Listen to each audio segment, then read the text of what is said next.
What is going on, everybody? Welcome back to the channel. Today I have a huge update, and it's going to be a friggin' awesome project. I'm so excited. So, as some of you know, may not know, this is my 79 F250 crew cab with a mildly built 460 big block and a 3-speed transmission. I put the 75 front end on it, and it's cool. It's freaking awesome. But putting around town, it gets 8 miles to the gallon if I'm nice to it, and about 4 when I pull my camper. I don't know, it's super cool, but the 3-speed, well, it just isn't cutting it. You know, it's running 3,000 RPM at 75, 80 miles an hour, trying to keep up with modern traffic. So I've been wanting to diesel swap it. I originally wanted to do a 6.7 Cummins. It's just the way I wanted to go. I wanted newer modern diesel, but still easy to work on. But I just so happened to run across this 6.7 Powerstroke that I picked up for stupid cheap, and well, I've got it home. It was running, but the guy I bought it from, before he delivered it, went and cut some wires under the dash, heard a pop. Now nothing comes on the gauge cluster. So he ended up cutting these wires here. They actually were coming out over here. I was doing some tracing, but he heard a pop. Then no key chime, no door chime. The instrument panel doesn't come on. Nothing, won't start. He was in a hurry, parting this thing out. Supposedly he needed money to go buy a new truck and needed it for work, so he cut his losses and I picked it up for pretty cheap. I downloaded some wiring diagrams for this truck, and it looks like everything goes through the BCM down here. And another issue that this thing had was as soon as you plug the batteries up, the headlights were on constantly, even with the key out, the switch off, everything. And the BCM controls that internally through solid state relays. So at this point, my best guess, from what I was seeing, is the BCM is a central hub for all the communications in CAN, and it controls the headlights. So I bought a used one off of eBay. It should be here tomorrow, and we'll go from there. So my plan with this is body swapping the F250 or the Dentside onto this 6.7 Powerstroke frame. I plan to keep the original flooring and dash. I want to keep all the interior of the Dentside. I like the old school bench seats and the dash and everything in it. So what's left of this thing that's salvageable, I'll part out. There's really not much left besides this door and some dash pieces. Everything else is busted up and damaged. But yeah, for now, this is all I'm working with. So I can't really do too much yet because I gotta get it running first. And I want to keep that thing on the road as long as possible. So I'm going to get this thing stripped down, running to the bare minimum, have everything I need to run.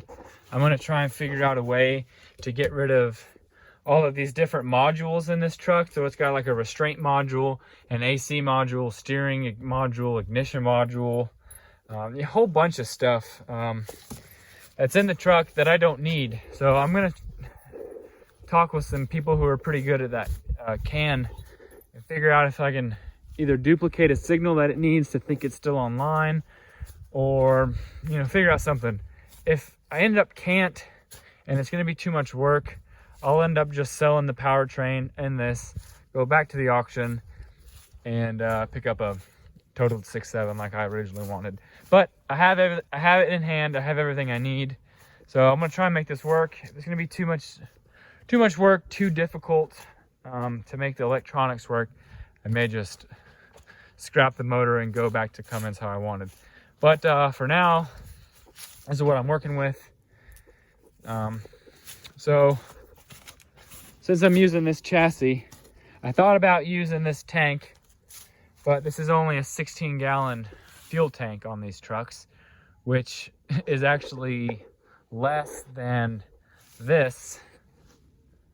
It can't be 16. There's no way that's 16. I don't know. I'll have to look that up. Don't quote me on that. But I could have swore I saw they were 16. This is a 19 out of the original tank. Not long ago, I put a 38-gallon tank in that truck. And just so happens that it's going to fit between the frame rails. All I did so far was I cut out the spare tire carrier. And it looks like I'm going to have to trim a 1/4 inch off of the frame rails for the edge of this to fit. And I'm going to go and get some 5.5 inch C-channel from work, 1/4 inch thick. And I'm going to run it just like it was originally in the factory with the straps and everything, just to keep that somewhat similar.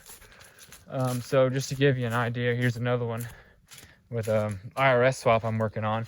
But something similar to this, you know, C-channel, simple enough. I'm going to weld it to the frame just to, I don't know, I took out structural support, so I'm going to make sure I put some stuff back in that was obviously stronger than that flimsy 1/4 or 1/8 inch that was in it there. So that's what I'm working on now, getting this fuel tank set up. I've been fiddling around with CAD design on the computer. This will be my first ever, I guess, CAD design project. And I've got a buddy of mine with a CNC laser or a CNC plasma. So what I'm going to do is this truck's going to be on air ride.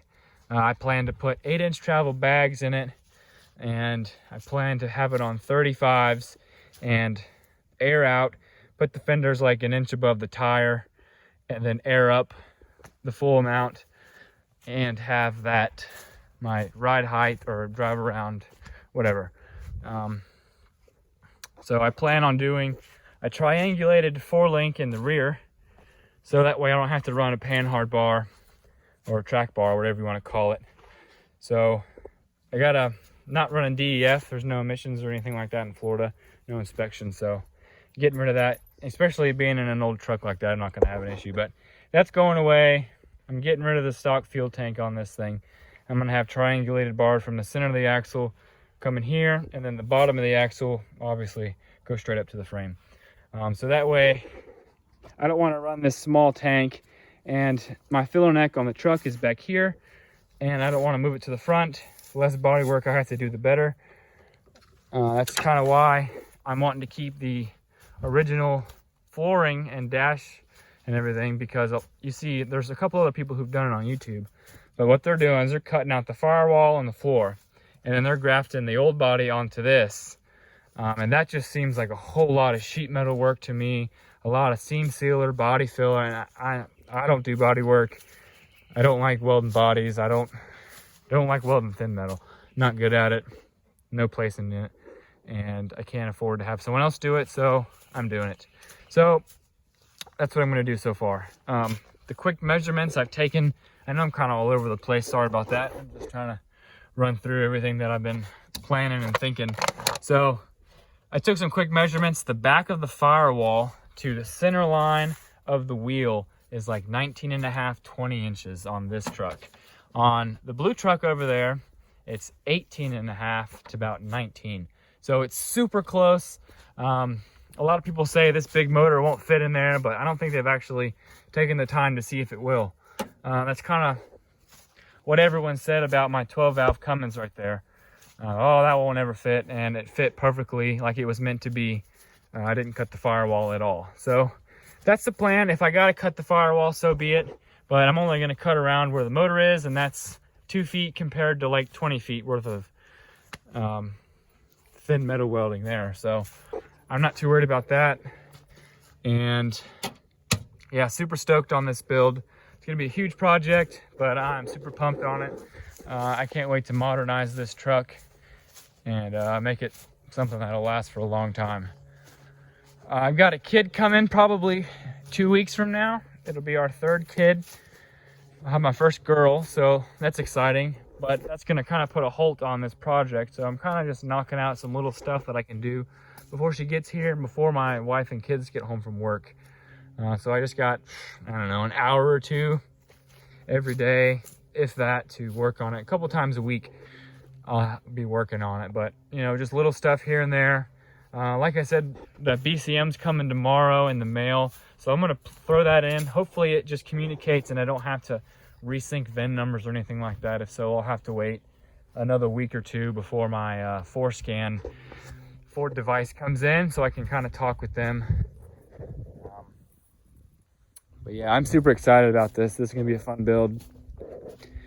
And yeah, I hope y'all stick around for it. By all means, it's gonna be freaking sweet when it's done. And I'll video as much as I can and try and be as descriptive as possible along the way. But if y'all got any questions, feel free to ask. I'll do my best to answer them. And hopefully I'll catch you back in a couple of days, and hopefully this thing will be running. If not, I'll still document it and we'll figure it out together. So yeah, appreciate it.